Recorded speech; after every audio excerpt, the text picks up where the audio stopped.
UAE-യിൽ ജീവിക്കുന്നവർ ഒരിക്കലെങ്കിലും ഈ സ്ഥലം കണ്ടിട്ടുണ്ടാകും. പക്ഷേ ഇതിന്റെ യഥാർത്ഥ പേര് എത്ര പേർക്കറിയാം? ഇതൊരു ടെന്റ് മാത്രമല്ല, നൂറുകണക്കിന് വർഷങ്ങളായി അറബ് സംസ്കാരത്തിന്റെ ഹൃദയമായിരുന്ന ഒരിടമാണിത്. ഓരോ ദിവസത്തിനും ഒരു കഥയുണ്ടാകും, അല്ലേ? ഇന്ന് നമുക്ക് മജ്‌ലിസുകളുടെ മനോഹരമായ കഥ അറിയാൻ ശ്രമിച്ചാലോ?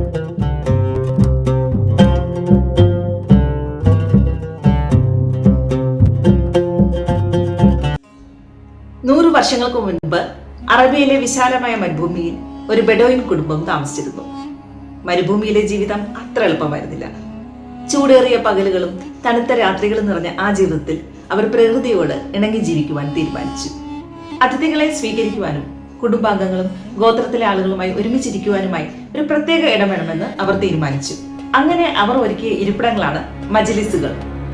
മരുഭൂമിയിൽ ലഭ്യമായ പ്രകൃതിദത്ത വസ്തുക്കൾ ഉപയോഗിച്ചിട്ടാണ് ഇത്തരം ഇരിപ്പിടങ്ങൾ അവർ ഒരുക്കിയിരുന്നത്. ആടിന്റെ രോമങ്ങളും ഒട്ടകത്തിന്റെ രോമങ്ങളും ചേർത്ത് നെയ്ത തുണികൾ ഇതിന്റെ പുറം മൂടുപടങ്ങളായിട്ട് ഉപയോഗിച്ചിരുന്നു.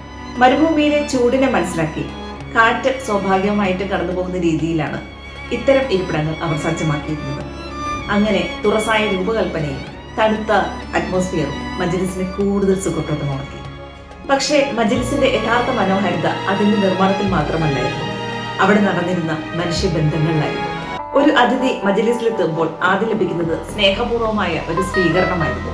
ഒരു ചെറിയ കോഫി പോട്ട് അഥവാ ദല്ല, അതിൽ തയ്യാറാക്കിയ അറബിക് കോഫി, അതറിയപ്പെടുന്നത് ഖാവ എന്നാണ്, ഒപ്പം ഈന്തപ്പഴവും. ഇതായിരുന്നു അറബിക് അതിഥി സൽക്കാരത്തിന്റെ പ്രധാന ഭാഗങ്ങൾ. സത്യത്തിൽ ആ കോഫി ഒരു പാനീയം മാത്രമായിരുന്നില്ല.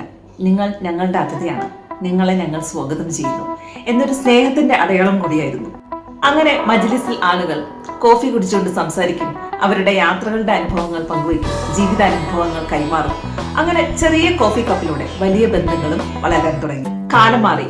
മരുഭൂമിയിലെ ആ പഴയ മജ്‌ലിസുകളിൽ നിന്ന് ഇന്ന് നമ്മൾ കാണുന്ന മോഡേൺ മജ്‌ലിസുകളിലേക്ക് ഒരുപാട് മാറ്റങ്ങൾ സംഭവിച്ചിട്ടുണ്ട്. ഇന്ന് UAE-യിലെ പല സ്ഥലങ്ങളിലും മജ്‌ലിസിന്റെ സാന്നിധ്യം കണ്ടുവരുന്നുണ്ട്. ഞാൻ UAE-യിൽ താമസിക്കുന്നത് കൊണ്ടാണ് UAE-യിലെ കാര്യം പറഞ്ഞത്. UAE-യിൽ മാത്രമല്ല, ഗൾഫ് രാജ്യങ്ങളായ Saudi Arabia, Qatar, Kuwait, Oman, Bahrain തുടങ്ങിയ ഒട്ടേറെ രാജ്യങ്ങളിലും മജ്‌ലിസ് സംസ്കാരം നൂറ്റാണ്ടുകളായി നിലനിന്നു വരുന്നു. UAE-യിൽ ഇത് എമിറാത്തി ഹെറിറ്റേജിന്റെ ഒരു പ്രധാന ഭാഗമാണ്.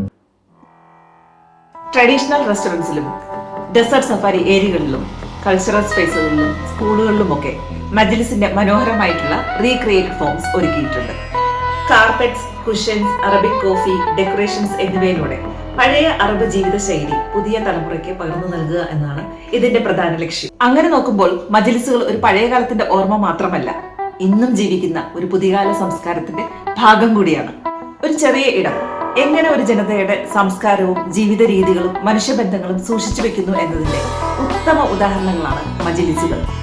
കാലം മാറി, ജീവിത രീതികൾ മാറി, പക്ഷെ ഒരുമിച്ചിരുന്ന് സംസാരിക്കുകയും അതിഥികളെ സ്നേഹത്തോടെ സ്വീകരിക്കുകയും ബന്ധങ്ങളെ നിലനിർത്തുകയും ചെയ്യുന്ന മനോഹരമായ പാരമ്പര്യം ഇന്നും തുടർന്നു പോകുന്നു.